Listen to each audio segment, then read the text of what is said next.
Ini dia kasus pembunuhan yang paling sulit. Aku membunuh, memutih.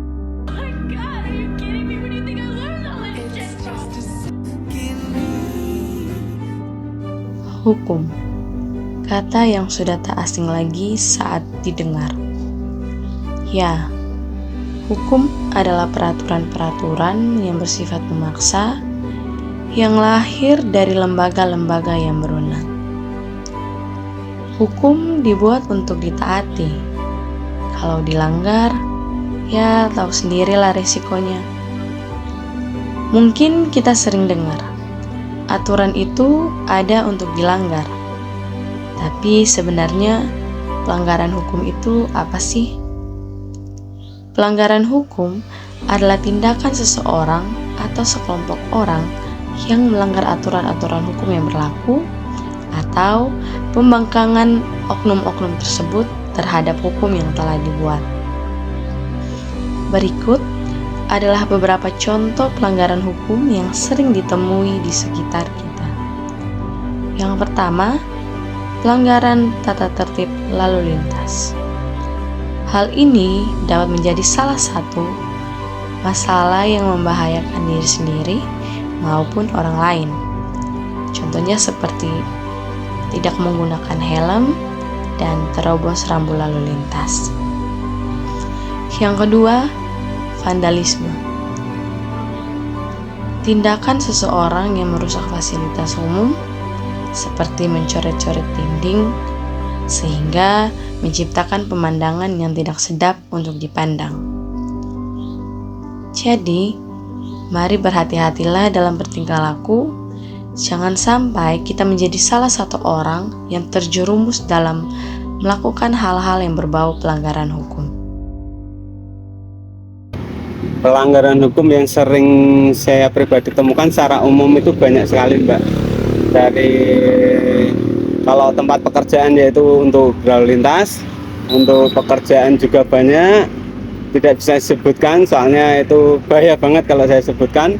Kalau secara umum juga banyak. Kalau yang paling sederhana ya, kalau menurut aku tuh pencurian sih. Paling sering saya temukan biasanya berkendara tanpa menggunakan helm, seperti itu sih. Kalau untuk pelanggaran hukum yang paling sering aku temuin di sini itu biasanya banyak yang nggak pakai helm sih. Kalau selama di kerjaan juga ada. Kalau pas kita pulang atau di rumah juga ada. Banyak, kadang kan kita sendiri dalam kelas pun kadang pulpen kita ada yang hilang, ya kan? Terus dalam bermasyarakat juga, maksudnya di lingkungan tempat aku tinggal juga sempat terjadi pencurian kan.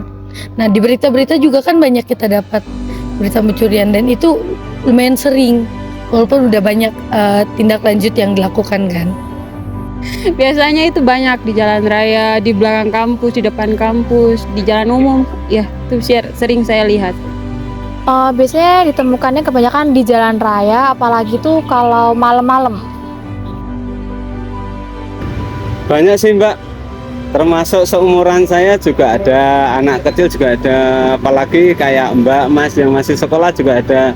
Contohnya berlalu lintas saja lah. Itu kan harusnya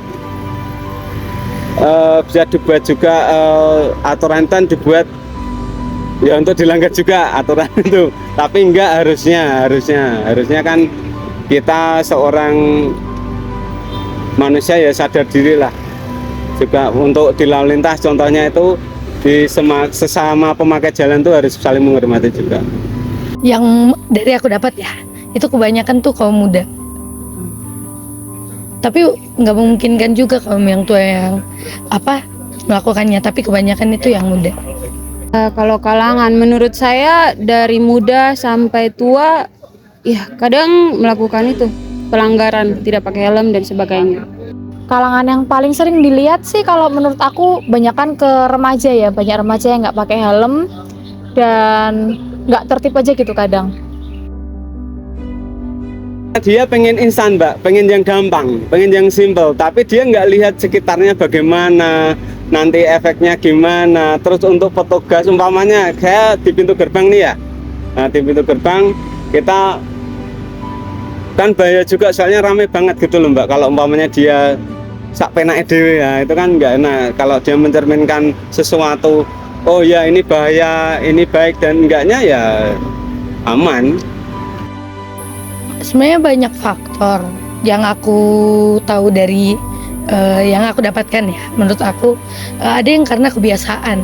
Kan ada penyakitnya juga namanya tuh, yang dia kebiasaan mencuri. Walaupun dia nggak butuh-butuh banget, tapi dia suka mencuri. Nah yang kedua tuh karena butuh biasanya. Orang karena udah kepepet, karena dia butuh tuh pasti dia bakal mencuri. Nah mungkin kedua aspek itu sih. Kalau menurut saya karena masa bodoh sih, atau karena tidak peduli juga, jadi mereka ya seenaknya untuk melanggar pelanggaran begitu. Menurut saya, selama saya di sini, orang-orang bisa melakukan pelanggaran tersebut karena polisinya sedikit sih paling. Karena ada biasanya di pagi hari pas sekolah mulai masuk sama waktu anak-anak pada pulang sekolah itu baru ada polisi. Setiap saya kerja itu pasti ada, setiap menit, setiap waktu itu pasti ada Mbak. Kalau saya pas kerja nggak kenal waktu. Kalau dari yang kita lihat ya kebanyakan pasti pencurian tuh pasti malam kan kebanyakan. Tapi nggak mungkin kan juga mereka akan beraksi pagi atau siang. Apalagi dengan kebiasaan. Paling sering menurut saya itu siang hari, sore, malam. Kalau pagi saya kurang mendapati orang-orang yang melanggar, tapi keseringan itu siang, sore, sama malam. Paling sering itu malam.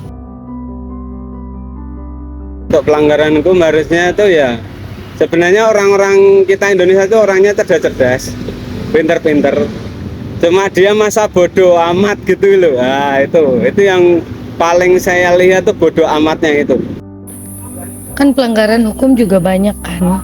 Nah sebenarnya kita juga nggak bisa menyangkal kalau pelanggaran itu jangan dilakukan. Tapi menurut aku sih itu lebih bisa ditegaskan sama tindakan hukumnya. Seharusnya tindakan hukum tuh bisa lebih tegas sama pelanggaran. Jangan ada permainan di belakang lah. Kayak jadinya pengadilannya itu kan nggak adil. Kayak gitu, lebih tegas ke tindakan hukum. Menurut saya pelanggaran-pelanggaran itu tidak baik sih ya. Kalau kita melakukan pelanggaran, seharusnya kita mengikuti arahan, menggunakan helm kalau bawa motor, lengkap dengan SIM dan sebagainya. Itu seharusnya seperti itu. Dan menurut saya pelanggaran-pelanggaran tersebut itu tidak baik, apalagi untuk orang tua maupun untuk mahasiswa atau orang-orang muda. Tanggapan aku tentang pelanggaran hukum, mungkin kalau di sini polisinya masih kurang banyak dan waktu-waktunya cuma ada di pagi hari sama waktu pulang sekolah. Jadi banyak remaja-remaja atau orang-orang yang kurang tertib aja sih. Hukum itu gak boleh dilanggar, karena hukum itu ada buat melindungi kita dan membuat semua orang hidup nyaman dan tenang.